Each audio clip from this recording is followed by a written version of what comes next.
Hey Leanne, how you doing? I'm well. How are you? I'm pretty good, thanks.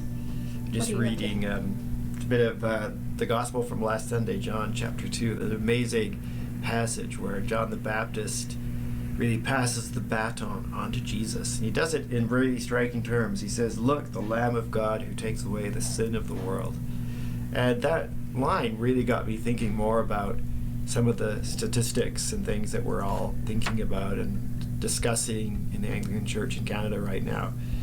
Because it's such a strong statement about what Jesus came to do. The Lamb of God who takes away the sin of the world, the whole world. It's an extraordinary act of self-sacrifice that Jesus made on that cross. And yet we find ourselves now in a time where we're worried about the very future of our life together as a church. And we wonder if this church is going to be there for us in the future. But for me, when I look down the history of the church has had times of strength and times of weakness, ebbs and flows down the centuries. The Middle Ages, for example, monasticism was like a really big form of Christian faith, and it was so big and so amazing. And then it passed away, and something else took its place. And perhaps we're in a time right now where those very solid, wonderful institutional assurances that we have as church are looking shaky, and we wonder if they'll be there for us. But here's the thing about institutions. I found when I was teaching at seminary with students of a variety of backgrounds, is that we all have our language and we all have our institutional sense of assurance, and we have our insider language that we use, which may be very difficult for people from outside to understand. But if those institutions are taken away, what do we have left? What can we be sure of? And I think what we can be sure of, and what is always left, is that core of the gospel. And perhaps we're in a time where we have to imagine ourselves outside of the assurance of a strong institutional life that we've known, into something new and unknown. And it calls us to a new humility as we think about the gospel that we share.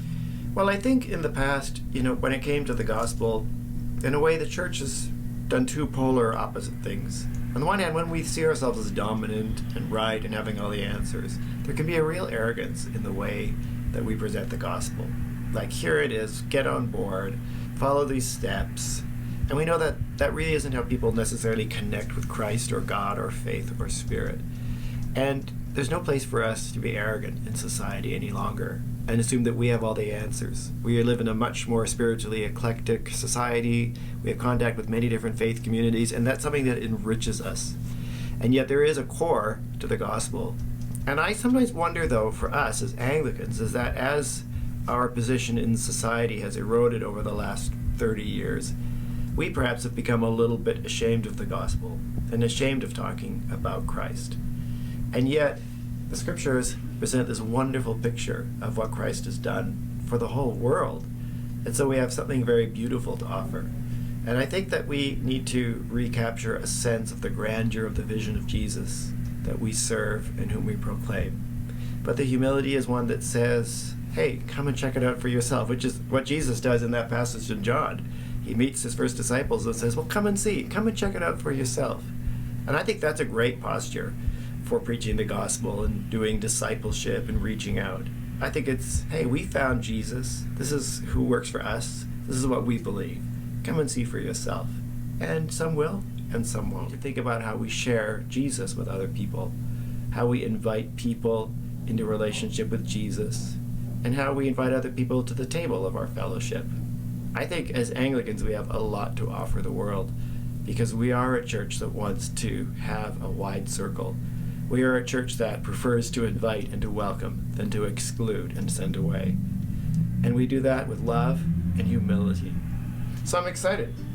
I'm excited for the future of the church, because I think that that core is still there. And although the church may look different in the future, the gospel's going to stay the same. So let's all be thinking about how we share what is true and good about the gospel with humility and love for the world around us.